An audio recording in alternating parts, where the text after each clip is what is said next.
I am 28 years old, and I thought my wedding day was supposed to be the happiest day of my life. For the most part, it was. The ceremony was beautiful. My husband, Liam, looked at me in a way that made me feel like the only person in the world. Our friends and family were all there, celebrating with us. Everything felt perfect, almost like a dream. Then came the speeches. My maid of honor said wonderful things. Liam's best man told funny stories from their childhood. Then Liam's sister, Chloe, stood up. My stomach tightened just a little. Chloe and I were not close. We were polite, but there was always a strange tension under the surface. I could never quite put my finger on it. She smiled a wide, bright smile, holding a glass of champagne. The light caught the crystal, and for a moment, she looked almost angelic. I want to wish Clara and my dear brother Liam a lifetime of happiness, she began. Her voice was smooth and practiced. Everyone smiled and raised their glasses. You two are a beautiful couple. I've never seen my brother so happy. Liam squeezed my hand under the table. I squeezed back, trying to relax. Maybe I had been wrong about her. Maybe this was a turning point for us. Chloe paused for effect, her smile never wavering. She looked directly at me. Her eyes seemed to glitter with something I couldn't name. I just have one wish for you, she said, her voice ringing through the quiet room. I hope you have as much luck as I do with my husband. A wave of confusion washed over the guests.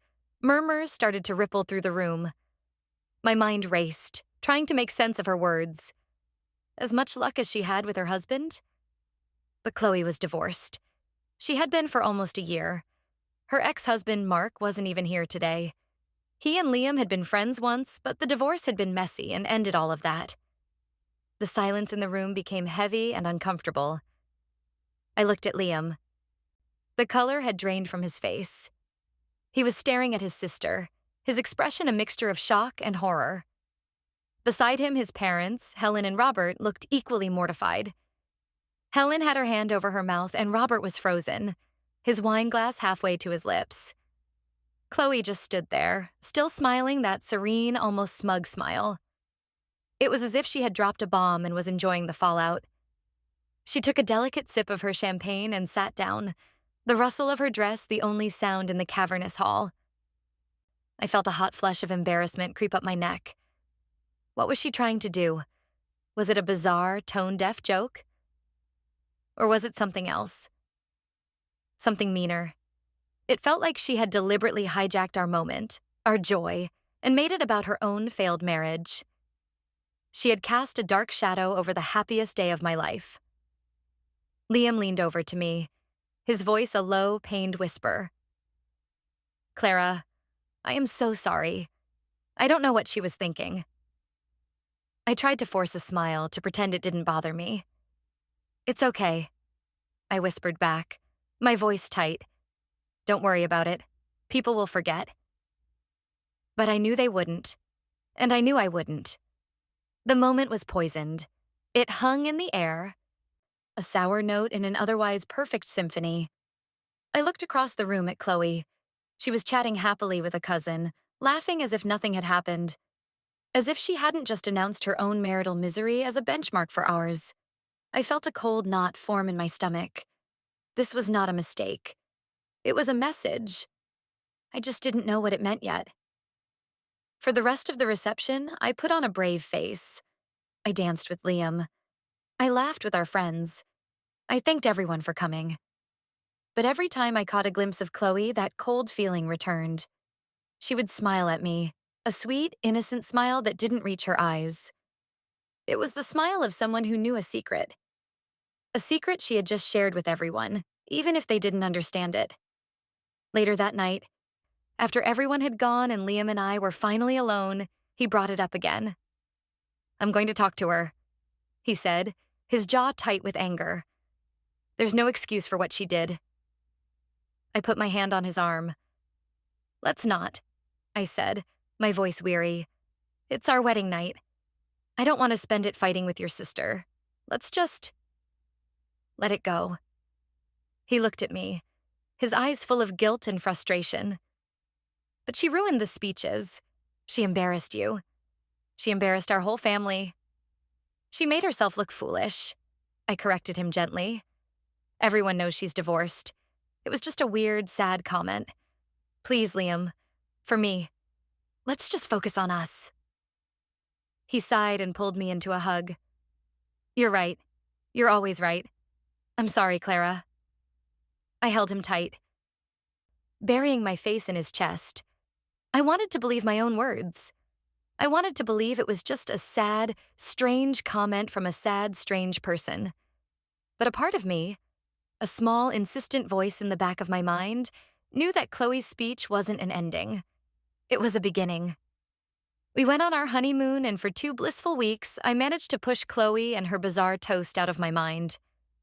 We were in a beautiful place, just the two of us, and the real world felt a million miles away. We talked about our future, our dreams, the house we wanted to buy. We were happy, genuinely, uncomplicatedly happy. The memory of the wedding incident faded, becoming a small, blurry anecdote in an otherwise perfect story. When we returned, reality came rushing back in. There were thank you cards to write, gifts to put away, and a mountain of mail waiting for us. Liam went back to work, and I started the process of sorting through our new life. It was while I was unpacking a box of wedding keepsakes that I found the thumb drive from our videographer. I plugged it into my laptop, eager to relive the day. I wanted to see the ceremony again, to watch our first dance. I clicked through the files, smiling at the candid shots of our friends laughing. Then I came to the speeches. My finger hovered over the play button for a moment. I almost skipped it. But curiosity and a lingering sense of unease got the better of me. I watched my maid of honor's speech again, tearing up at her kind words. I laughed at the best man's roast of Liam. Then I clicked on the file labeled Chloe's speech. Seeing it again was even worse than living through it. The camera was focused directly on her. Her smile looked even more forced, more calculated.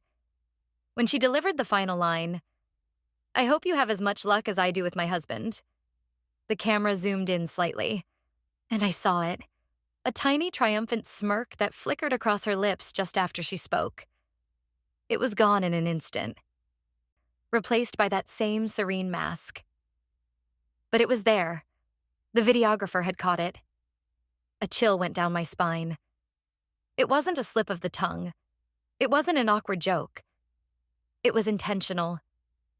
She had wanted to cause a scene. She had wanted to make people uncomfortable.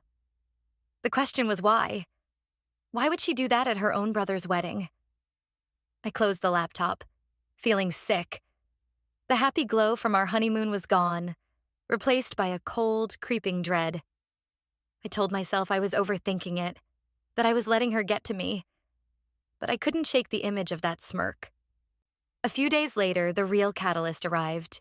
It was a thick, cream-colored envelope in the mail. I opened it, expecting another wedding card. Instead, it was an invoice. A very large invoice. It was from the bakery that had made our wedding cake. But the amount was wrong. It was thousands of dollars more than we had agreed to. I stared at the number, my heart pounding. There had to be a mistake. I scanned the itemized list. Our simple 3-tier cake was on there, at the price we had quoted, but below it was another item. Tier upgrade and embellishment package, 5-tier Grand Cascade. The charge for it was staggering. We had not ordered a 5-tier cake. We had been very specific about what we wanted, something elegant and understated. I remembered being surprised on the wedding day when the cake was rolled out. It was a huge, gaudy monstrosity, covered in so much gold leaf and sugar flowers that it looked like something out of a fairy tale nightmare. At the time, I was too swept up in the moment to question it. I had vaguely assumed there was a mix-up, or maybe our parents had surprised us with an upgrade. But the bill was in my name, and Liam's. My hands were shaking as I picked up the phone and called Liam at work. "Liam," I said, my voice trembling slightly. "We have a problem." I explained the situation. He was as baffled as I was. "A 5-tier cake? We never ordered that. I'll call the bakery right now." He called me back 10 minutes later, his voice tight with controlled fury. The bakery said Chloe authorized it. What? I gasped. Why would she do that? According to them, she came in a week before the wedding. Liam explained, his words clipped. She told them she was acting on our behalf. She said you and I had decided we wanted a showstopper and that money was no object. She told them to send the final bill to us. She passed it off as a surprise that she was organizing for us. I sank onto a chair, the invoice fluttering from my hand to the floor. A surprise she was organizing for us, but that we had to pay for. It was deceptive. It was malicious. And it was expensive. What did she say when you asked her about it? I asked, already dreading the answer. I haven't called her yet, he said. I wanted to talk to you first. I'm going to call her right now. Let me know what she says, I said quietly. I hung up the phone, my mind reeling. The weird speech, the smug smile, the gigantic, unordered cake. It was all connected. This wasn't just random acts of strangeness. This was a pattern. This was a campaign. And it was directed at us. I sat there in the quiet of our new home, surrounded by wedding gifts and happy memories, and I felt a profound sense of violation. Chloe hadn't just made an awkward toast. She was actively trying to cause problems for us. Financial problems. She had lied. She had spent our money without our permission. And she had done it all with a smile on her face. The cold knot in my stomach was back, tighter than ever. This was war. I just hadn't realized I was a soldier in it until now. Liam called back a short while later. His voice was flat, devoid of the anger he'd had before. It was replaced by a weary resignation that was almost worse. I talked to her, he said. And? I prompted, holding my breath. And it was exactly what you'd expect, he sighed. First, she played dumb. The cake? What about the cake? She asked. I told her we got a bill for thousands of dollars for an upgrade we never approved. What did she say to that? I asked. She acted all surprised, Liam said, a bitter edge to his voice. She said, "Oh my gosh, really? I thought Mom and Dad were paying for that. I told the baker it was a gift from me, but that they were handling the cost." She tried to pin it on them. My blood ran cold. She had a lie ready for every angle. But they didn't know anything about it, did they? Of course not, Liam confirmed. I told her that. I told her they had no idea and that the bill came directly to us. And you know what she said, Clara? What? Well, you guys can afford it, she said. Just like that. It made the wedding look so much more impressive. You should be happy it looked so grand. No apology. No offer to help pay for it. Nothing. I was speechless. The sheer audacity of it was breathtaking. She created a massive, unnecessary expense, lied about who was paying for it, and when caught, her defense was that we could afford it and it made her look good. Because that's what it was about. Making the wedding she was associated with look grand. I told her that wasn't the point, Liam continued, his voice heavy with disappointment. I told her she lied. I told her she spent our money without asking. She just got defensive. She started saying I was ungrateful and that I was letting you turn me against my own family. So she's blaming me now? I said. It wasn't a question. Yes, he said. It ended with her yelling that we were obsessed with money and her hanging up on me. I closed my eyes. This was so much worse than I thought. It wasn't just passive aggression. It was active sabotage, followed by gaslighting and blame shifting.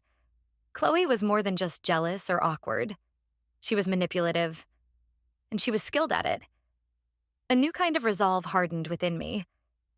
My initial hurt and embarrassment were transforming into a cold, clear anger. She had picked a fight. She had done it sneakily, from the shadows with plausible deniability that was now falling apart. She expected us to just absorb the cost, to smooth things over for the sake of family peace. She expected us to be the victims. I stood up and picked the invoice off the floor. I smoothed it out on the table. Liam, I said, my voice steady, we are not paying this bill. What do you mean? He asked. The bakery delivered the cake. We have to pay them. We will pay for the cake we ordered, I stated. The original 3-tier cake? We are not paying for the upgrade Chloe ordered by committing fraud. Fraud? He repeated, the word hanging in the air. Yes, fraud, I said firmly. She impersonated us. She entered into a financial agreement on our behalf without our consent. That is fraud. I'm going to call the baker myself. This was a new feeling for me. I had always been a peacekeeper. I avoided confrontation. I let things slide. But Chloe had pushed me past my limit. The smug look on her face in the video, the dismissive tone she took with Liam, the casual way she threw our money around and then blamed us for being upset. It all coalesced into a single, powerful thought. No more. I took a deep breath. I need to understand exactly what she did and what she said. I need to get our story straight before we do anything else. Liam was quiet for a moment. Then he said, Okay, Clara, whatever you think is best. I'm with you. His support was everything. I knew this wasn't just my fight. It was our fight. Chloe wasn't just my sister-in-law. She was his sister, and her actions were an attack on our new life together. My first call was to the bakery. I spoke to the owner, a woman named Patricia. I was polite but firm. Hello, Patricia, I began. This is Clara from the wedding on the 12th. I'm calling about the final invoice. Ah, yes, Mrs. Thompson, she said warmly. That cake was magnificent, wasn't it? One of our grandest creations. It was certainly large, I said carefully. However, there seems to be a misunderstanding about the order. We only ordered a 3-tier cake. The 5-tier upgrade was not authorized by my husband or me. There was a pause on the other end of the line. Oh, she said, her tone shifting from cheerful to cautious. But your sister-in-law, Chloe, she came in. She was very clear. She said you both had a change of heart and wanted to go all out. I understand that is what she told you, I said, keeping my voice calm and even. But that is not true. We never spoke to her about changing the cake. Did she sign anything? Well, no, Patricia admitted. She said she was just conveying the message. She said to put it all on your account. She was very convincing. She talked about how much she was helping you with the wedding. I see, I said. Patricia, I want to be very clear. Chloe had no authority to make that change.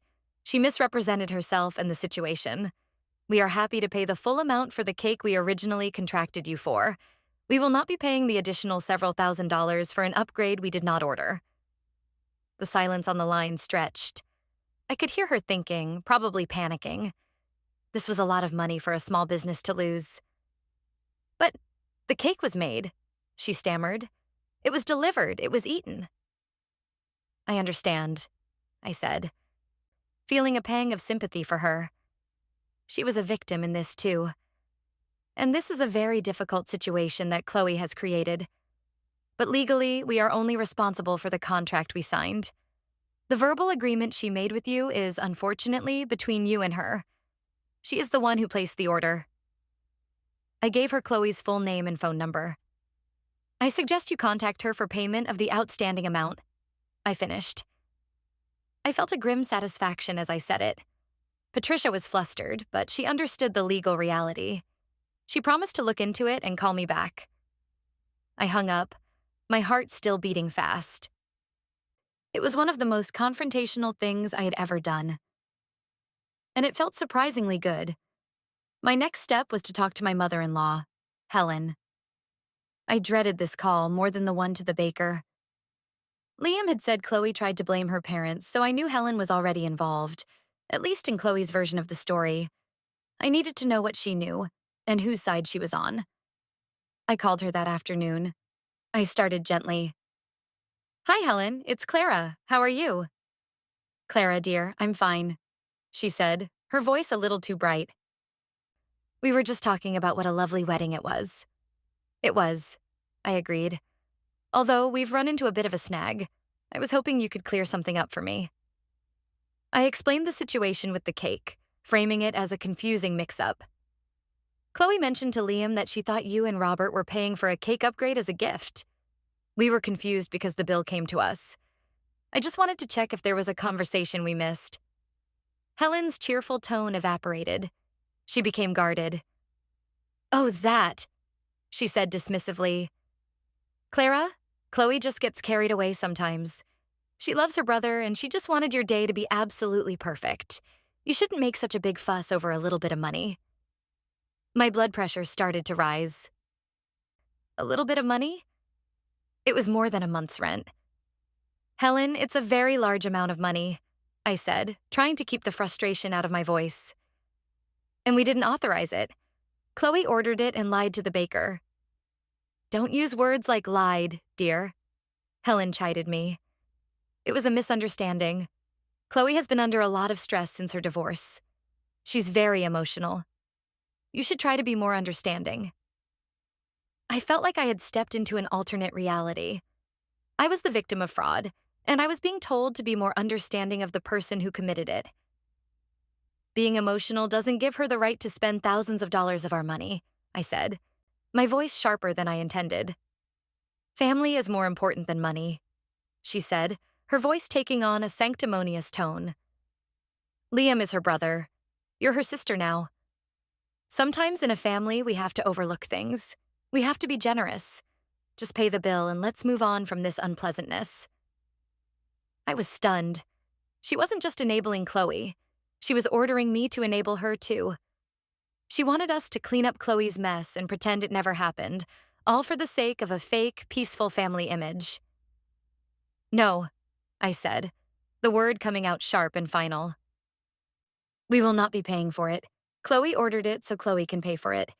And I would appreciate it if you didn't ask me to ignore my own sister-in-law stealing from me." I could hear her sharp intake of breath on the other end. "I have never been spoken to like this in my life," she said, her voice cold with fury.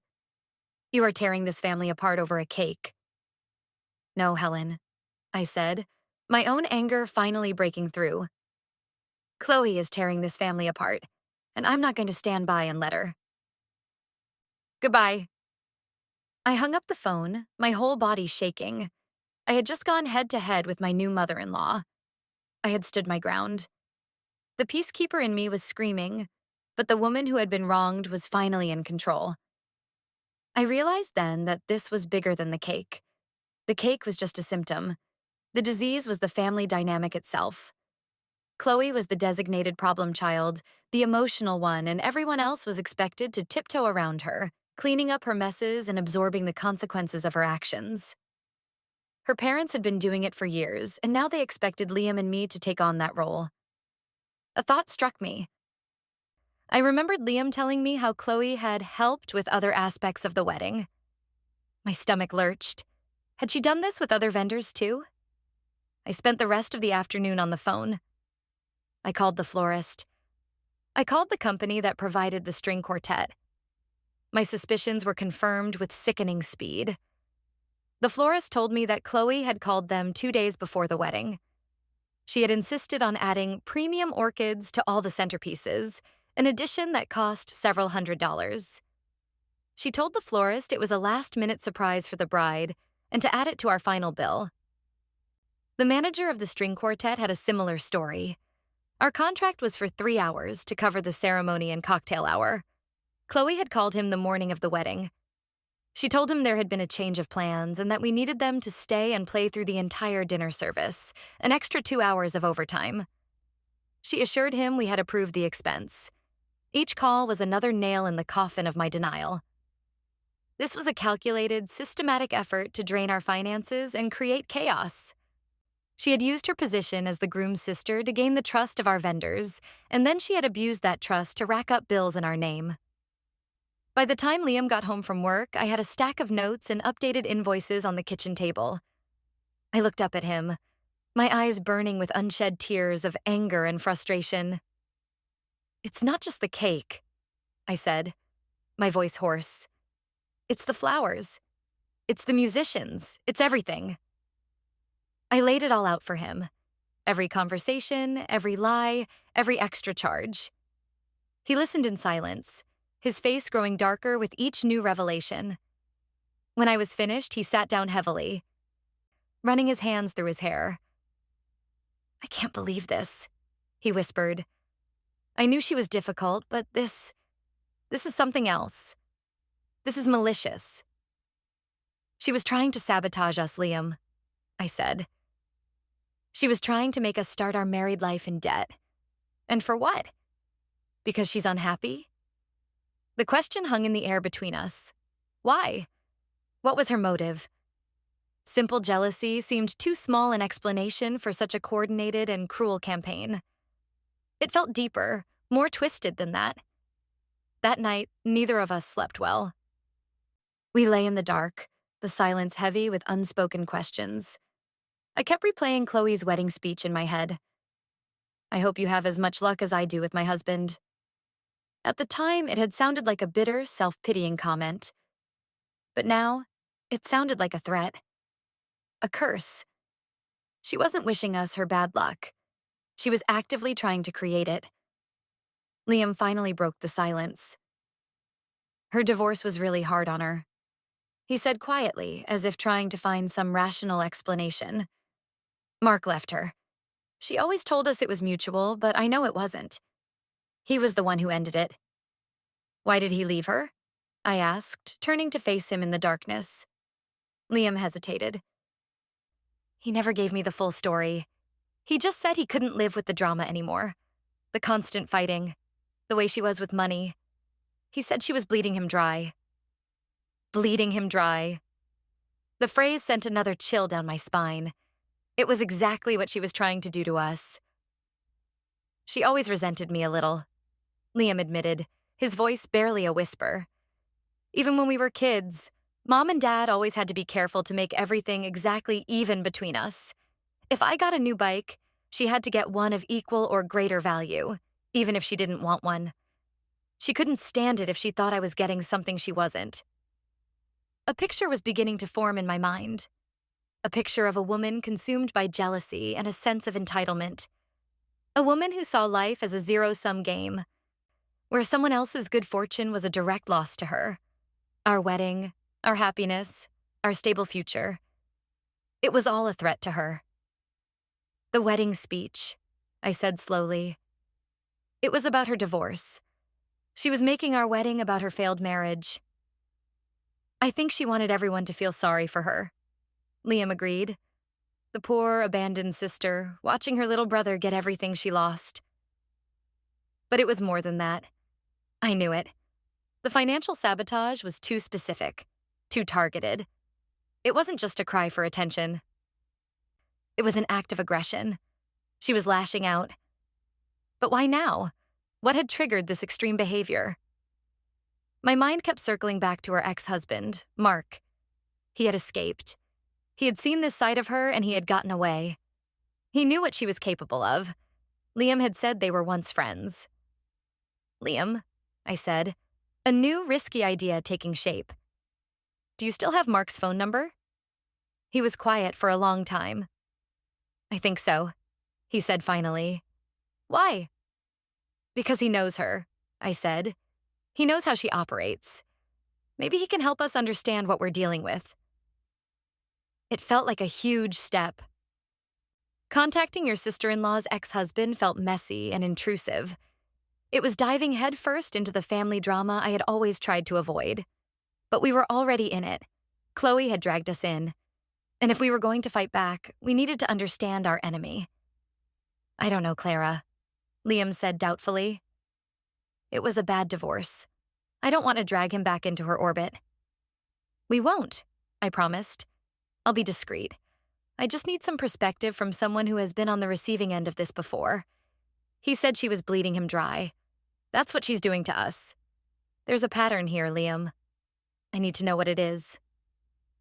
He was silent for another minute. I could feel the conflict warring inside him. Loyalty to his sister, fractured as it was, versus his loyalty to me, to us. "Okay," he said at last, the word heavy with resignation. I'll find his number for you, but please be careful. I will, I said, squeezing his hand in the dark. I felt a surge of determination. Chloe had opened Pandora's box with her little speech. Now I was going to look inside. The next day, Liam sent me Mark's number with a simple text. Be careful. I stared at the number on my phone screen for a long time, my thumb hovering over the call button. This felt like crossing a line. I was about to deliberately seek out information about my husband's family from an outsider, an estranged one at that. But Helen's words echoed in my ears. Just pay the bill and let's move on. That wasn't an option. We couldn't move on until we understood why this was happening. I decided a phone call was too direct, too confrontational. A text message would be better. It would give him an easy way to say no if he wasn't comfortable. I took a deep breath and started typing. Hi, Mark. This is Clara, Liam's wife. I know this is out of the blue, and I apologize for bothering you. We were at the wedding, and I just wanted to say, well, things have gotten a bit complicated with Chloe since then. I was wondering if you might be willing to talk for a few minutes. I'm trying to understand some of her behavior patterns. I would completely understand if you'd rather not get involved. I read the message over and over, trying to make it sound as non-threatening as possible. I hit send before I could lose my nerve. The minutes ticked by. I put my phone down and tried to busy myself with unpacking, but my eyes kept darting back to the screen. I expected to be ignored. I wouldn't have blamed him. Why would he want to get dragged back into the drama he had fought so hard to escape? After about an hour, my phone buzzed. It was a reply from Mark. Hi, Clara. Congratulations on the wedding. And yeah, things with Chloe can get complicated. A phone call is probably better. Are you free now? My heart leaped into my throat. He was willing to talk. I quickly typed back, yes, now is perfect. Thank you. My phone rang almost immediately.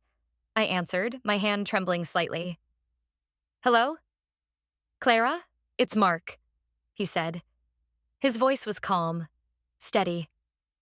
First of all, I'm sorry you're in a position where you feel you have to call me.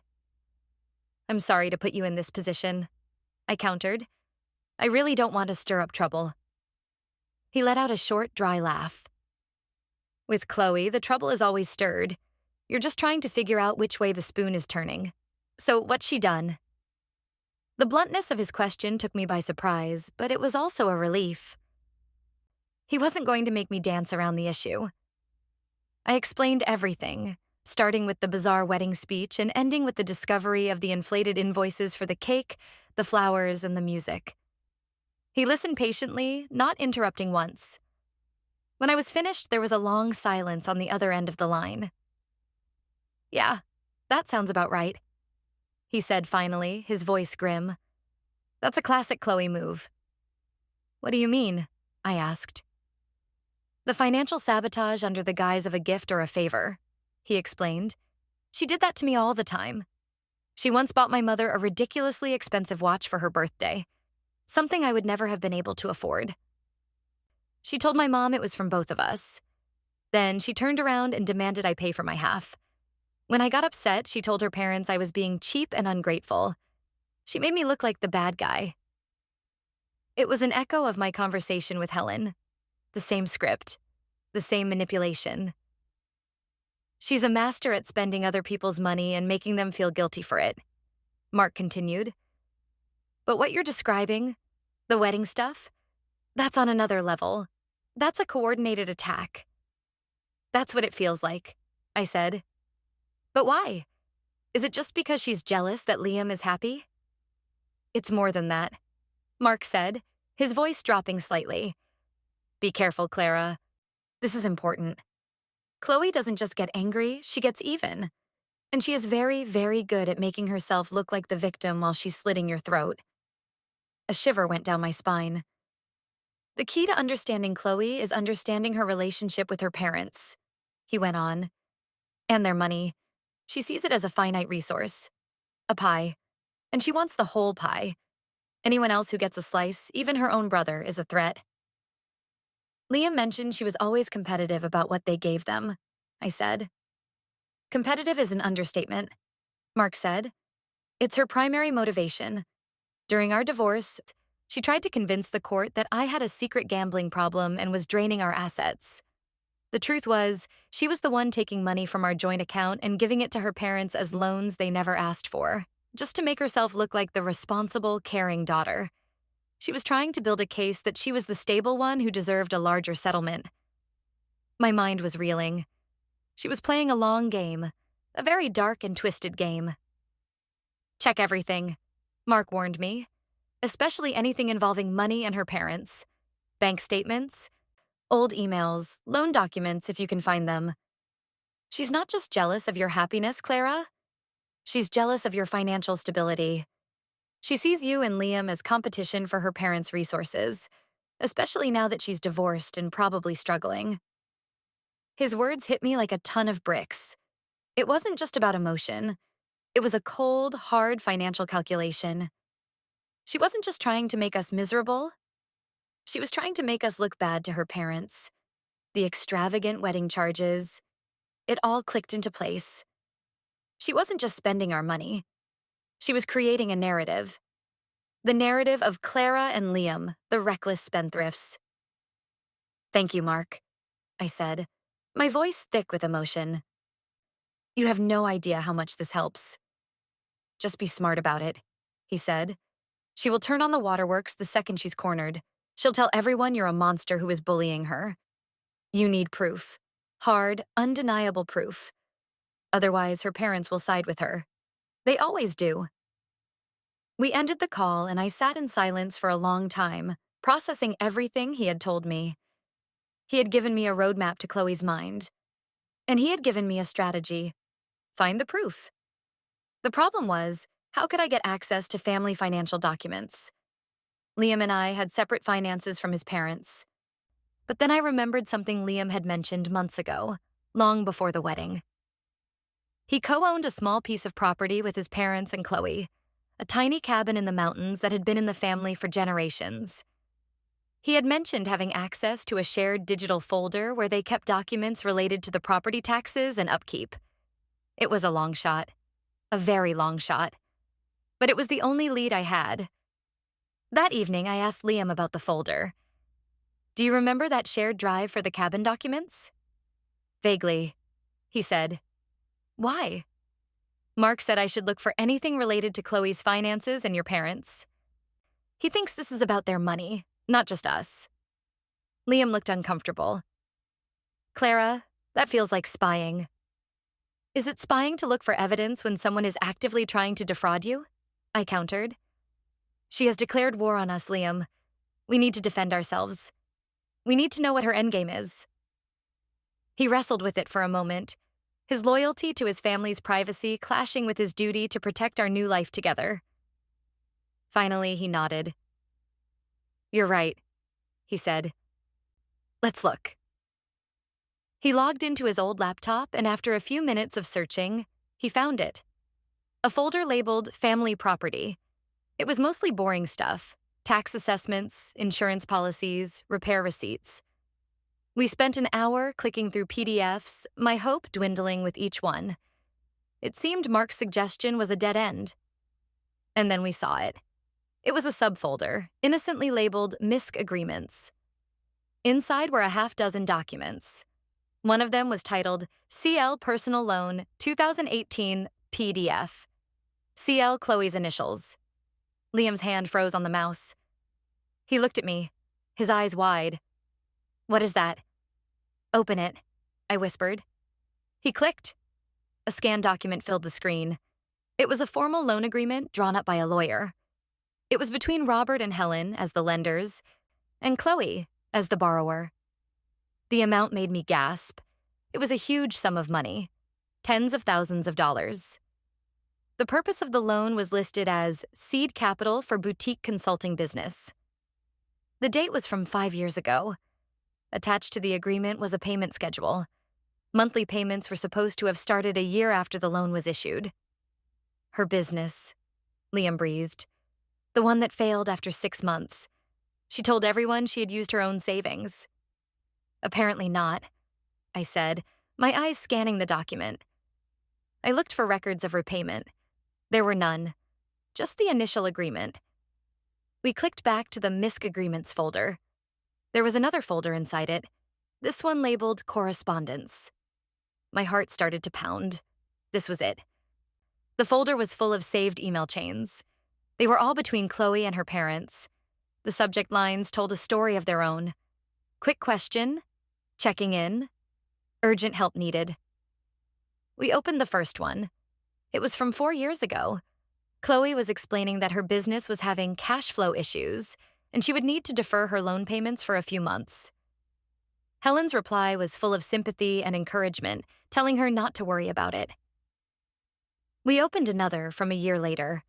Chloe was asking for another small loan, just a few $1,000s to tide her over while she looked for a new job. Robert's reply was more hesitant.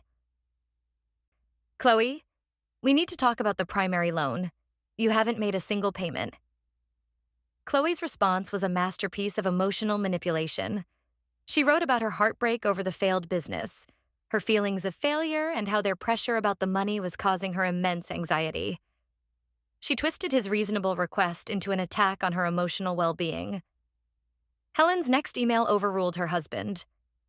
Robert, leave her be.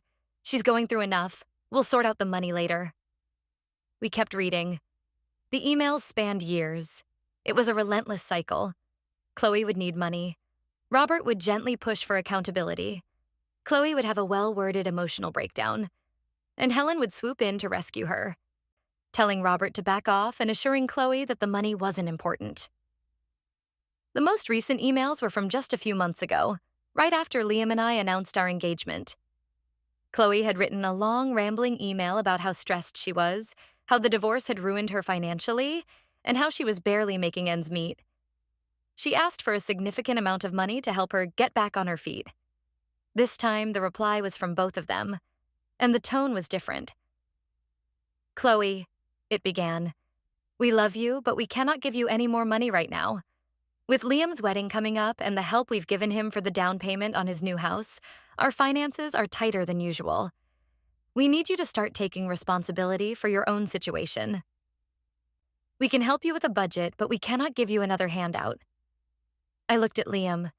His face was pale. The down payment, he said. They gave us a gift to help with the house. A very generous gift. And that's when she started her campaign against us, I said, the final piece of the puzzle clicking into place. It was all there. Her motive laid bare in black and white. It wasn't just jealousy of our happiness. It was cold, hard, financial rage. In her mind, the money her parents had given us for our down payment was money that should have gone to her. It was a slice of the pie she believed was hers, so she had retaliated. She couldn't attack her parents directly. Her entire financial and emotional support system depended on them. So she attacked us. She tried to make us look like irresponsible fools who were wasting money on extravagant wedding nonsense. She was building a case for her parents, a case that their investment in their son and his new wife was a poor one. She hoped that if they saw us as financially reckless, they would cut us off and redirect their support back to where she felt it belonged, to her. The wedding speech took on a new, sinister meaning. I hope you have as much luck as I do with my husband. It was a declaration of her own victimhood. The poor, divorced daughter abandoned and broke, while her brother got a happy marriage and a down payment. She was curating an image both for the world and for her parents. She's been playing them for years, Liam said, his voice filled with a mixture of anger and disgust. And they've let her. They've enabled her, I corrected him. Helen most of all. But this last email shows they're starting to pull back. They're finally trying to set a boundary. And that's why she escalated things with us, he concluded. She's desperate. She's losing her grip on them, so she's trying to sabotage their relationship with us. We had it. The motive, the pattern, the proof. A massive, unpaid loan, and a clear trail of financial manipulation. But Mark's warning echoed in my head. You need hard, undeniable proof. Otherwise, they will side with her. The loan agreement and the emails were damning, but they were private family documents. If we used them, Chloe would claim we had stolen them, that we had invaded her privacy. She would twist it to make us look like the aggressors. We needed something more, something that couldn't be explained away. I thought back to my conversation with Mark. He had mentioned she tried to do the same thing to him, accusing him of being the financially irresponsible one. He had proof that she was the one spending the money. A risky idea began to form in my mind. I needed to call Mark again. I waited until the next day, giving myself time to think through exactly what I needed to ask. This call was even more delicate than the first. I wasn't just asking for his opinion anymore. I was asking for his help. "Mark, it's Clara again," I said when he answered. "I have a big favor to ask, and you have every right to say no." "Let me guess," he said. "You found the big loan she never paid back." I was stunned. "How did you know?" "I didn't, but it was a good guess," he said. "She was always talking about starting some genius business that her parents were going to fund. I figured it went the same way all her other genius ideas went. So, what's the favor?" "You said she tried to paint you as the irresponsible one during your divorce," I said. "You said you had proof that she was the one spending the money and lying about it." "I did," he confirmed. "I had credit card statements showing thousands of dollars in purchases at high-end stores she claimed she never went to. And I had emails." "Emails," I repeated, my heart quickening. "What kind of emails?" "Emails to her friends," he said, bragging about the things she was buying, complaining that I was too cheap. In one of them, she even complained about her own parents. She was angry that they had helped Liam with tuition for his master's degree a few years back. She wrote, and I'm paraphrasing, "It's just typical. They'll throw money at Liam's useless degree, but they expect me to pay them back for my business loan. The golden boy gets everything for free." My breath caught in my throat. That was it. That was the smoking gun. It was an email to a third party, not her parents. It explicitly stated her resentment over Liam getting financial help. It proved her jealousy wasn't a recent development. It was a long-standing core part of her worldview. "Mark," I said, my voice trembling with the importance of the question. Do you still have that email?" There was a long pause. I could hear him breathing on the other end of the line. I had just asked him to dredge up a painful part of his past and hand me a weapon to use against his ex-wife. It was a huge ask. "Why do you need it, Clara?"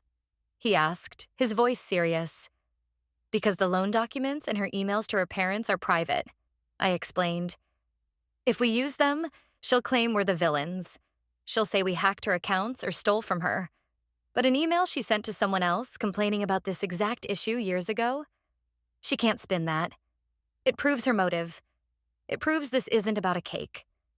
It's about a long-standing, deep-seated resentment of her brother. It's the one piece of evidence that her parents won't be able to ignore or explain away." He was silent for what felt like an eternity. I held my breath, my entire plan hanging in the balance. "You know," he said finally, "for years I felt guilty. I wondered if I was the crazy one. She was so good at making me feel like everything was my fault. Hearing you go through the same thing, it's validating in a sick way." He took a deep breath. "I have it. It's in an old archive folder. It might take me a little while to find it, but I'll find it for you, Clara." A wave of relief so powerful it almost made me dizzy washed over me. "Mark, I don't know how to thank you." "Don't thank me," he said, his voice hard. "Just make sure she doesn't get away with it this time. For my sake. And for yours." He promised to email it to me as soon as he found it. I hung up the phone, my hand pressed against my chest to calm my racing heart. We had it all now. The invoices showing the fraud. The loan agreement showing her massive debt to her parents. The email chains showing her history of manipulation. And now, the final piece. An email from her own hand, proving her long-standing financial jealousy of her own brother. I felt a grim sense of purpose settle over me. Chloe had wanted to play a game. She had set the board and chosen the pieces, but she had underestimated her opponent. I wasn't just going to play her game. I was going to win it. Now, all we needed was the right time and place to checkmate her. I looked at the calendar. The annual family Sunday dinner at Helen and Robert's house was in 3 days. It was perfect. The entire family would be there. There would be no escape, no place to hide. It was time to bring everything into the light. The next 2 days were a blur of tense preparation. Mark sent the email as promised. Reading Chloe's own words, typed out in a casual message to a friend years ago, was chilling. "It's not fair," she had written. "They paid for Liam's entire master's degree, no questions asked. But my business loan? I'm expected to pay back every penny with interest. I swear, sometimes I think he's their only child and I'm just a charity case." It was everything I needed. It was a clear, concise statement of her grievance, a window directly into her sense of victimhood and entitlement. It predated her divorce. It predated our engagement. It proved that her resentment was a chronic condition, not a temporary reaction to recent events. I printed everything. The fraudulent invoices from the wedding vendors, with the unauthorized charges circled in red ink. The entire multi-page loan agreement. The years-long email chains between Chloe and her parents, showing the pattern of her financial requests and their capitulation. And finally, the email Mark had sent me. I put each set of documents into a separate manila folder, labeling them clearly. It felt like I was preparing a legal case. In a way, I was. I was preparing the case for our future, free from her manipulation. I showed the complete file to Liam. He read through it all, his expression growing more somber with each page. When he got to the email from Mark's friend, he just shook his head slowly. "I never knew," he said, his voice quiet. "I always thought she was just difficult. I never realized she saw me as her rival." "It's not your fault, Liam," I said, putting my hand on his. "She hid it well. She played the part she needed to play, but we see her now. We see the real her." He looked at me, his eyes full of a new, steely resolve. The hurt and confusion were gone, replaced by the same cold anger I felt. "What's the plan for Sunday?" he asked. "We don't bring it up first," I said. "We wait. We let them lead the conversation. Her or your mom. One of them will eventually try to smooth things over about the unfortunate cake bill. They'll expect us to have cooled down, to be ready to forgive and forget. And when they do, we don't argue. We just present the facts. Calmly, one piece at a time." "And what's the goal?" he asked. "What do we want to happen?" I thought about that for a long time. What did I want? Revenge? Punishment? No, it was simpler than that. "I want 2 things," I said. "First, I want Chloe to be held accountable. She needs to pay the bills she racked up. No more bailouts. No more excuses. Second, I want it to stop. I want the manipulation, the sabotage, the lies. I want it all to end, permanently. We need to reset the family dynamic, and the only way to do that is to expose the truth, no matter how ugly it is." Liam nodded slowly. "No more enabling. No more enabling," I agreed. "From anyone." Sunday arrived, cold and gray, matching my mood. As we drove to his parents' house, I held the heavy briefcase containing the folders on my lap. It felt like a bomb. I was nervous, my stomach twisting into knots.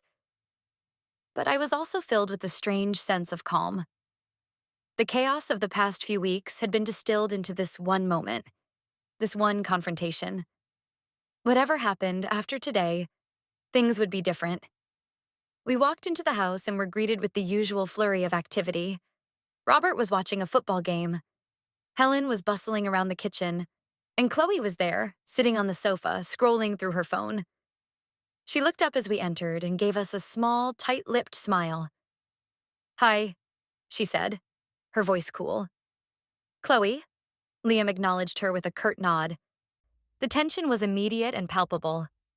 Helen rushed over, trying to fill the awkward silence with cheerful chatter. Liam, Clara, so good to see you. Come in, come in. Dinner is almost ready. We went through the motions. We made small talk with Robert about the game. We helped Helen set the table.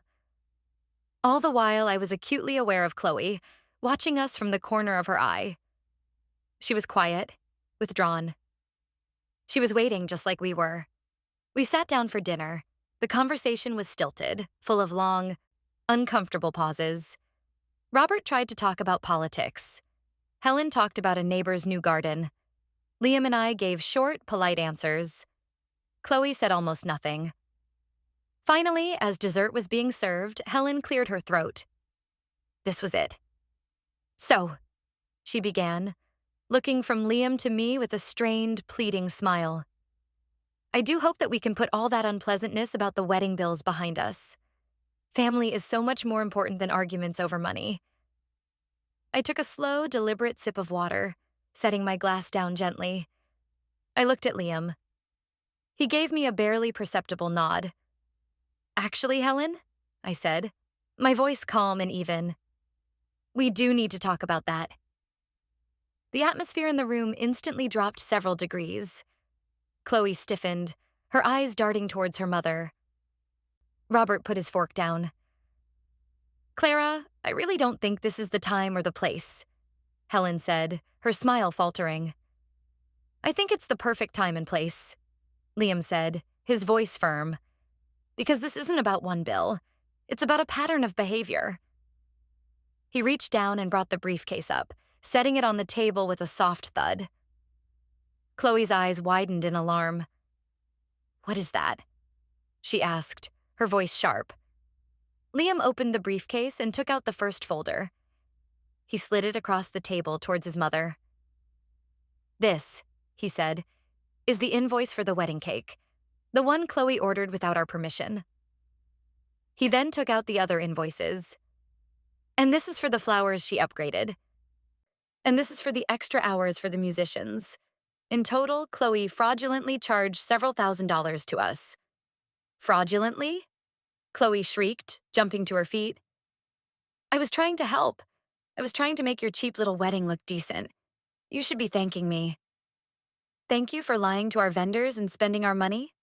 I asked, my voice still quiet. Why would we thank you for that? I told you it was a misunderstanding, she insisted, her voice rising with panic. I thought Mom and Dad were paying. We already told you we weren't, Robert said, his voice a low rumble. He was looking at the invoices, his brow furrowed. Well, they can afford it. Chloe shot back, gesturing wildly at Liam and me. They just got all that gift money for the house from you. What's a few $1,000s for a cake? And there it was, the opening we had been waiting for. She had brought up the money herself. Is that what this is about, Chloe? I asked softly. Money? I reached into the briefcase and pulled out the second folder. I slid it across the table, placing it right next to the invoices. It was the loan agreement. Is it about the money you think we got? Or is it about the money you already owe? Chloe's face went completely white. She stared at the folder as if it were a snake. Helen and Robert both leaned forward, their eyes wide with confusion and dawning horror. What is this? Robert asked, reaching for the folder. Don't touch that, Chloe yelled, lunging for it. But Liam was faster. He put his hand on it, holding it in place. It's the loan agreement, Dad, Liam said, his voice cold as ice. The one you and Mom gave Chloe for her business 5 years ago? The one for tens of thousands of dollars. The one she has never made a single payment on. A choked sound came from Helen's throat. Robert snatched the document and his eyes scanned the first page. He looked at Chloe, his expression one of utter disbelief and betrayal.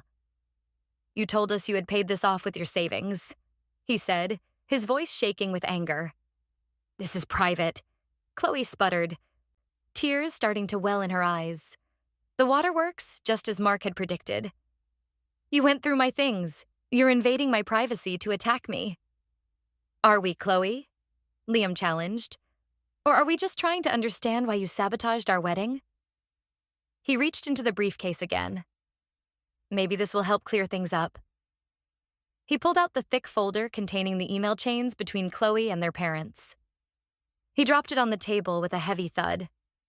This is every email you've sent them for the past 4 years, begging for money, Liam said, his voice resonating with cold fury.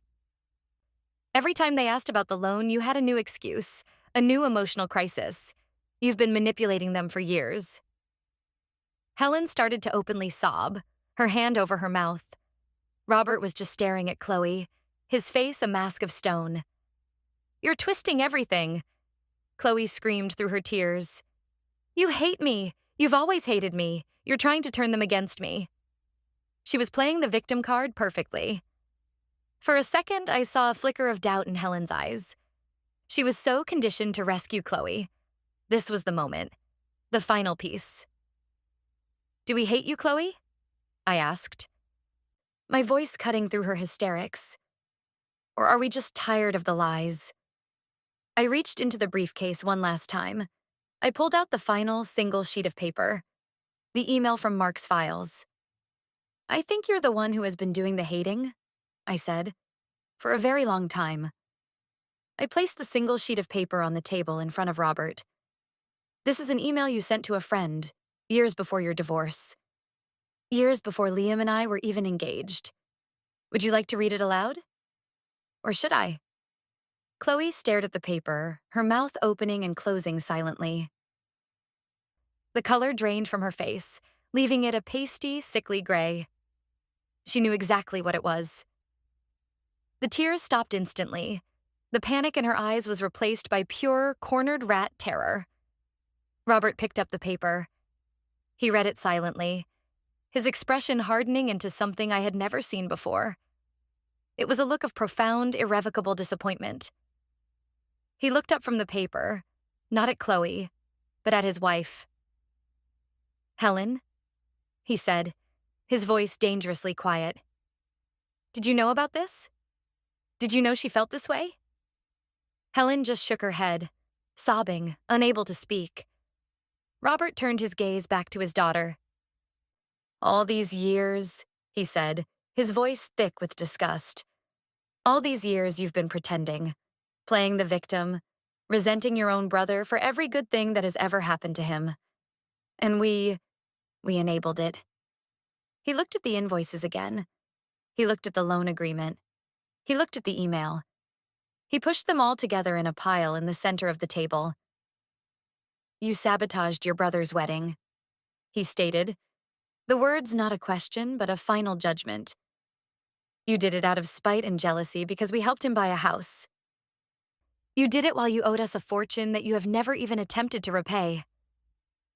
Chloe stood frozen, her mask finally shattered. There were no more tears, no more excuses. There was just the ugly truth laid bare on the dining room table for everyone to see.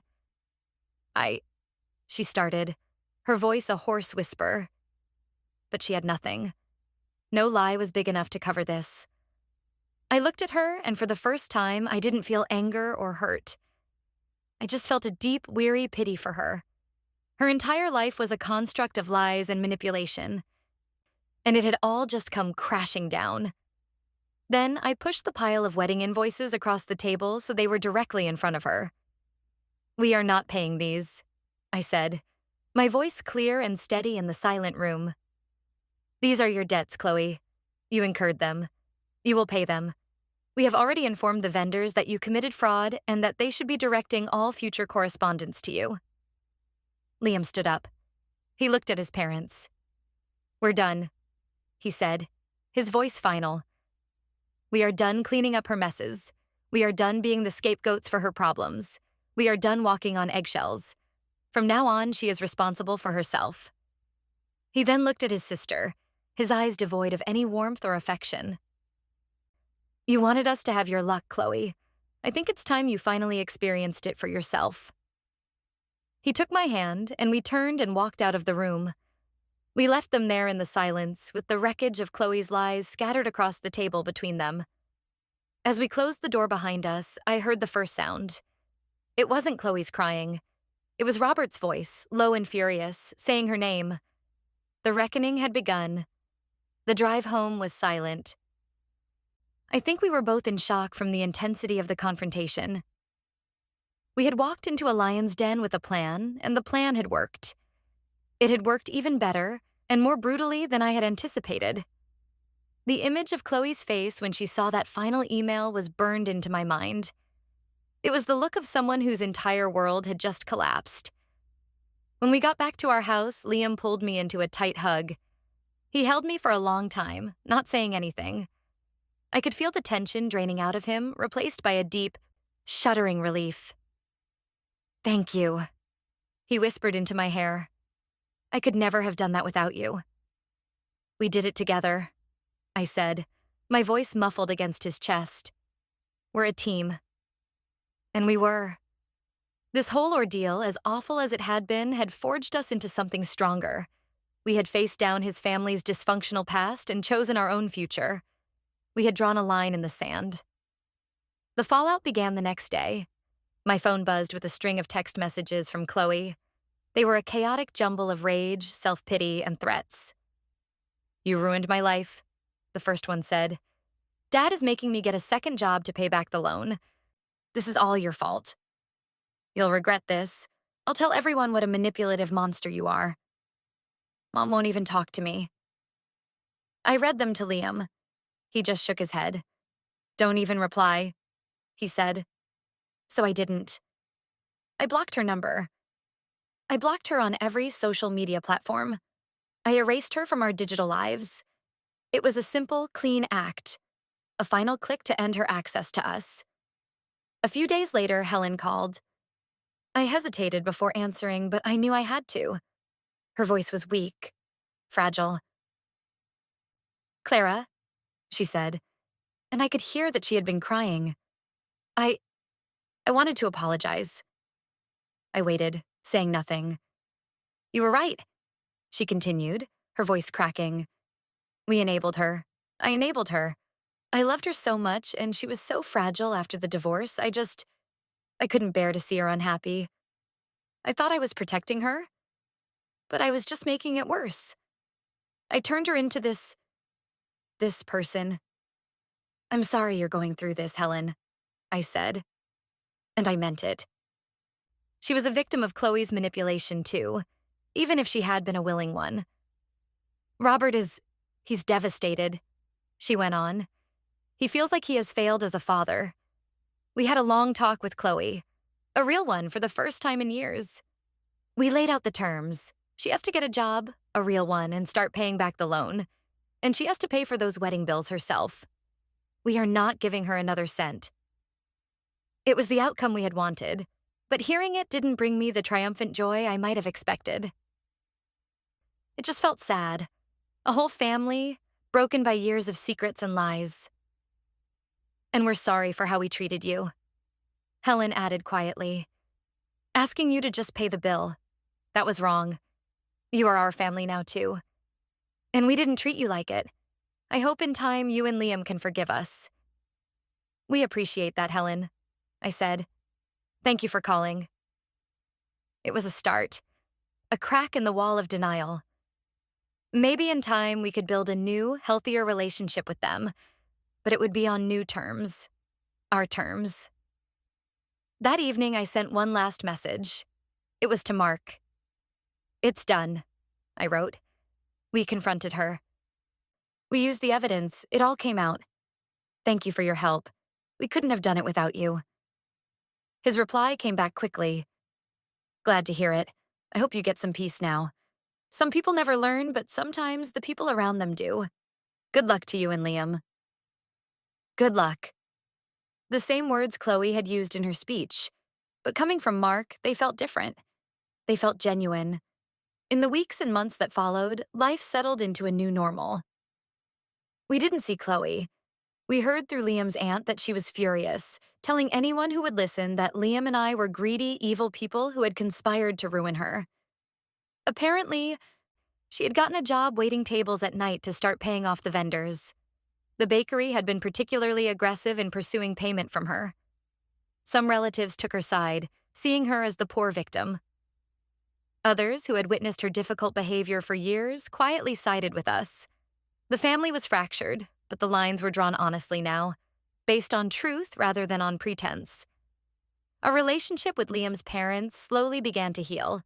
They were more respectful, more mindful of our boundaries. They treated us not as extensions of their family drama, but as a separate unit, a couple to be respected. The dynamic had fundamentally shifted. We had dinner with them a few times, and Chloe's name was never mentioned. It was like a ghost had been exorcised from the house. One evening, about 6 months after the confrontation, Liam and I were looking through our wedding album. We got to the pictures from the reception. There was a photo of Chloe, smiling her fake smile, raising her glass for that infamous toast. Liam paused on the page. "Do you ever regret it?" he asked quietly. "How it all went down?" I looked at the picture of the woman who had tried so hard to poison our happiness. I thought about the stress, the anger, the sickening discoveries. I thought about the ugly confrontation and the broken family she had left in her wake. Then I looked at Liam, my husband, my partner, the man who had stood with me against his own family, the man who had trusted me and supported me without question. "No," I said, closing the album. "I don't regret it. I regret that it was necessary, but I don't regret doing it." Her goal had been to make us as miserable as she was. She had wanted to curse our marriage with the same bad luck that had ended hers, but she had failed. In trying to tear us apart, she had only bound us closer together. She had shown us what we were made of. She had wished us her luck. And in the end, that's exactly what we got. We got the luck of knowing who our true enemies were. We got the luck of exposing the truth. And we got the luck of building our life on a foundation of honesty and strength, a foundation that no amount of jealousy or spite could ever shake. Her luck had run out. Ours was just beginning.